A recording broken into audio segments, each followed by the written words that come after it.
O isang pagbati ng umaga, tanghali, gabi. San makiswanig ng mundo. At nasa labas na kasi yung kaibigan ko dumating na masya lang naman sa ibang lugar. Tapos may bigay daw na pasalubong. Kukunin ko lang. O so anyway, abang inintay ko siya. Hindi mainintay. Andyan na siya pero yung oras kasi usapan namin eh. Medyo napaga ako ng mga 15 minutes lang naman. Sasakto ko na lang sa oras kasi ganyan pagka lalaki ka. Pag sinabi mo yung oras, gagawin mo kasi lalaki ka eh. Your word, ika nga, pag lalaki sa lalaki, your word is our bond. Pag babae ang kausap mo, huwag mong gawing parang lalaki ang salita niya. Pag sinabi niyang 6:30, kung dumating niya ng 7 or what yan mo, babae yan eh. Pag sinabi niyang may date tayo, tapos biglang 1 minute, biglang nagbago, normal yon sa babae. Hindi mo mamasamain yun. Huwag ka maging bitter pag ang babae pabago-bago ng kasi ang salita nila, dala ng emosyon eh. Makikipag-date ako sa'yo bukas, makikipagkita ako.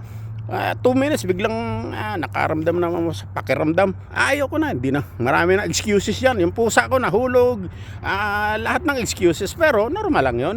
Hindi mo yan, pero tatandaan mo pagka ginanong ka sa susunod, mag-isip ka na, kasi ibig sabihin doon hindi ka rin mahalaga sa kanya, ka nang pumunta sa susunod. Ganun lang yun, para i-respeto kanya. Doon nag-establish ng respect na pagka tinatrato ka na parang baliwala, huwag mo ipilit ang sarili mo. Ganun lang yun. Respect, importante yan sa isang lalaki. O kaya, ang sinasabi ko, yung babae, bakit ka iniiwan? Kasi naiyawan ka, kasi nakikita yan, di ka naman ka-respeto. Tapos, ang galing mo nga manamit, ang galing mong magsalita. Tapos, okay naman trabaho mo, lahat nasa yun eh. Tapos, iniiwan ka pa din.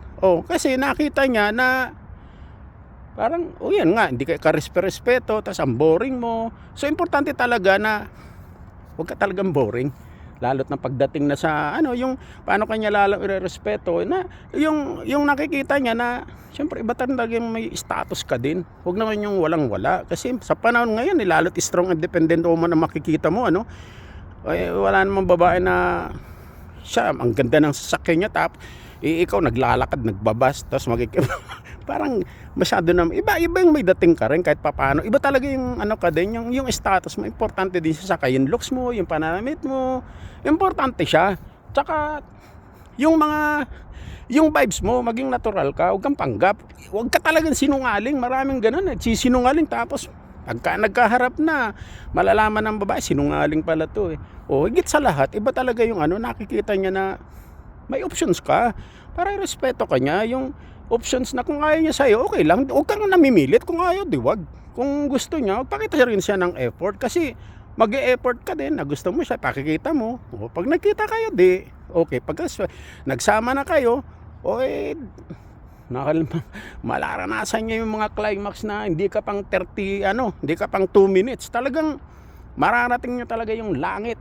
At hindi niya makakalimutan ang pangalan mo. Kasi pagka ang boring mo rin talaga yung performance level mo, yung ang boring mo sa bed, wala eh. Kumbaga parang ituring mo babae para isang delicate flower sa labas. Babantayan mo, poprotektahan mo.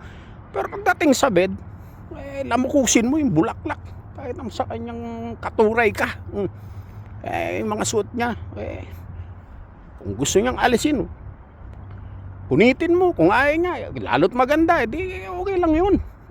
Kumbaga yung variety, no dull moment, ika nga. Ngayon kung makikita niya, ang galing mo pumorma, resume mo, kung gwapo ka, may matalino ka pa, may ka pa, pero wala ka naman performance level talaga sa bed iiwanan ka rin So importante yung magkaroon ka na experience talaga, magkaroon ka ng relationship, iwanan ka. Tsaka huwag kang bitter sa mga babae. Kung nilaw ko ka, iniwanan ka, learning experience. Pero pag magsistanda, pag nasa commitment ka, iba yung pling-pling. Yung commitment, maging loyal ka, maging honest ka talaga. Huwag yung jowa ka tapos, gayahin ko sa Tony Canadian Rockies. Hindi ganun. Pag nasa commitment ka, loyal ka.